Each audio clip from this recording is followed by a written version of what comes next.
Hello. I want to talk about the double standard which subjugates men and is exploited by women. I think we are all conditioned to public service. Who hasn't heard the phrase, do the right thing, for the greater good, or sacrifice? We're constantly inundated with the expectation that selfless service is a universally expected virtue. Indeed, it's common to see someone talking about something they did which benefits themselves, all while encasing the story in disclaimers about how it's not really selfish. And you can tell that they're worried about public perceptions. This is understandable.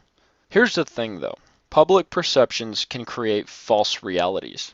It isn't my objective to mischaracterize altruism as a bad idea. The public rhetoric certainly has good intentions and can often benefit society as a whole.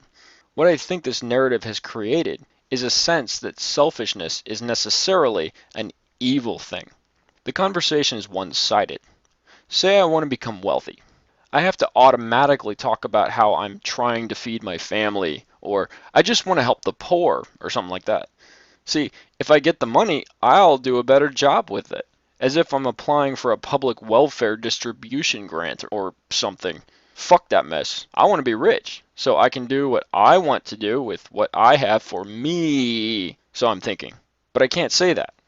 I must, at all times, suggest that I'm really trying to benefit someone other than myself. See, this is a public narrative, an accepted meme. Take Anita Sarkeesian, for example. There's two sides to that woman. She's fighting for women, on the front lines in the war for equality. She just wants to help her sisters to overcome the traumatic experience of seeing Batman's butt. She just wants to rid the world of misogyny. Support her. Give her the resources she needs to help you. Don't be selfish. We need her to fight for the rights of women. The other side is the selfish, unspoken side. She's making out like a bandit. She created a non-profit to collect tax-free money. So not only is she taking people's money under a false narrative, because honestly, we know her videos could be produced for free. But she's also stealing from the government, reducing the taxes she pays, thereby creating a burden on the poor. Let's just put the government's real benefit to the poor argument aside for a moment and accept that any tax evasion is really stealing from the poor just for shits and giggles. There's a public narrative and a private self-interest reality going on here. Now, this narrative is ubiquitous. It's considered rude to talk about money. I could say, I want to win the lottery, on a YouTube comment, for example. Someone almost always pipes up to say just how much they would shell out to the public should they win the same lottery. Who gives a shit, right? It's free money. They didn't work for it or earn it through creativity. What do they care if it gets distributed? Right? Right. It's free. Easy come, easy go. But in contrast to this, what's wrong with their imagined beneficiaries saying, if you win the lottery, I expect you to give me and 100 of my friends $1 million each. See how this changes? One person is saying selfless, while their imagined beneficiary is saying selfish. We automatically despise the freeloader and laud the lottery winner. Neither of them deserve the money. But the narrative is what's important. In short, the lottery winner wannabe is winning public approval points. That's all. But here's where this affects people. Everyone in society expects this need to win approval. Let's see what happens in a progressive scheme. Say I'm a German citizen during the late 1930s. Everyone around me is of the same mind. Sieg Heil! Support the Führer! Be statists and patriots! Stop visiting those foreigners' shops. Don't let the foreigners shop in your own store. The Jews are foreigners. Shun the Jews. Hate the Jews. Kill the Jews. I was just supporting Hitler in the beginning because my country's economy sucked. But the public narrative continued to change, and eventually, I just want to kill all the Jews. This is how the public lies grow. We can see it in the feminist rhetoric. First it's, women should be protected from hard labor. Then it's, women should have the right to vote.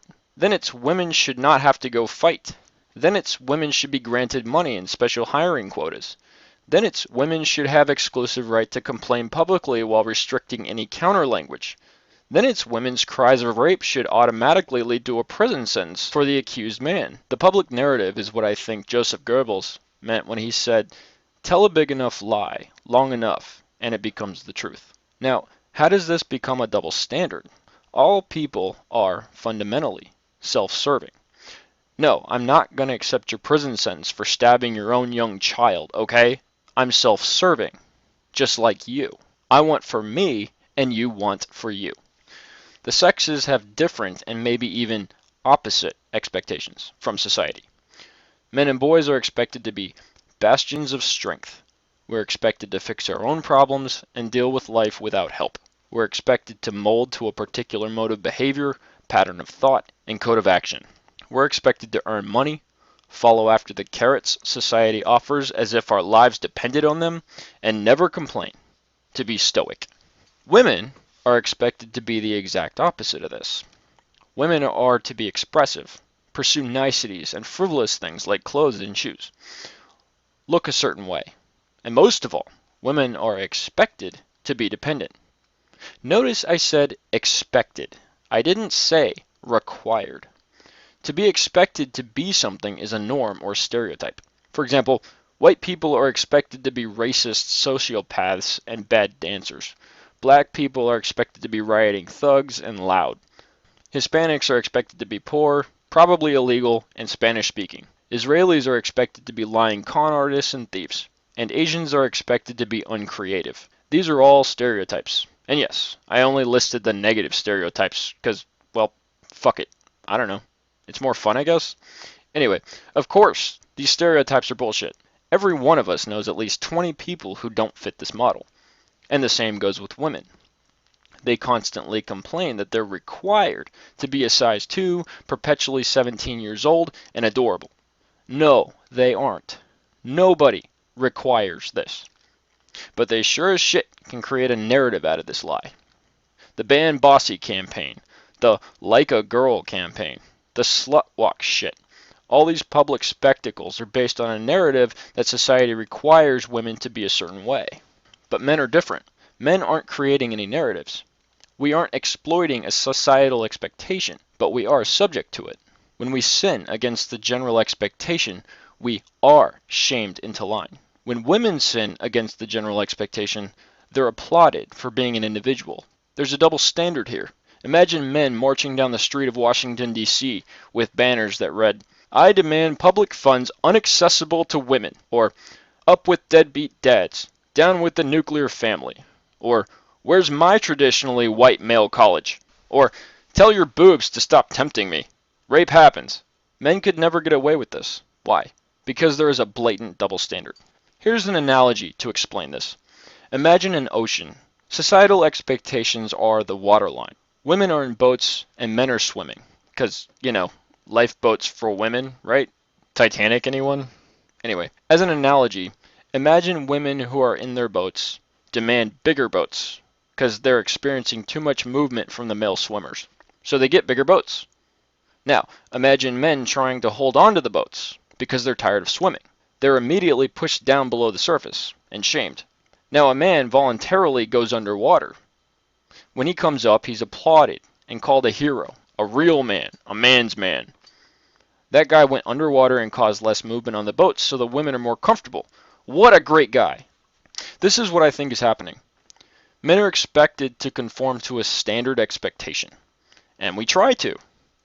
But if you simply live up to this standard expectation, great, so exciting, you win, I guess, whatever. Society doesn't reward us, but just accepts us as having followed all the rules. Referring to the analogy that I just laid out, men who live up to this standard are essentially treading water. Good for you, man. Attaboy. You didn't drown. Thanks a lot, I guess. But we're shamed for not living up to the standard. We're called selfish or weak. So as I said in the opening line, men are subjugated by this. Women, on the other hand, exploit the expectation for selfish ends. When women disregard the expectation of being beautiful, thin, or dependent, society gives them a trophy. For what? For not doing what they're expected to do? If men do this, we're given 20 lashes in the public square.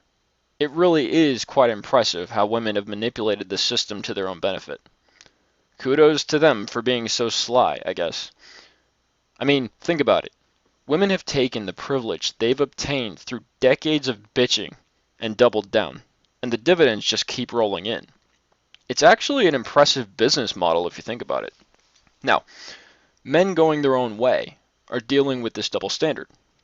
They're doing it the way men do it. They aren't creating a false narrative to prop themselves up and win public support. They're doing exactly the opposite. Men don't want trophies and special favors. We want a level playing field to compete fairly. But there is no playing field. It's all owned by the government, women, and corporate structures. They own it, and they write the rules. So, men going their own way, they create their own goddamn playing field. Thank you very much. On this field, they experiment, play video games, educate themselves, build businesses using their own creativity with no board of directors. They're writing their own rules, once the standard rule book has been reduced to ashes. I hope in the future more men will join them, give society the middle finger, and rewrite the book of rules society depends on to keep women afloat and men subservient to the state. Thanks for listening.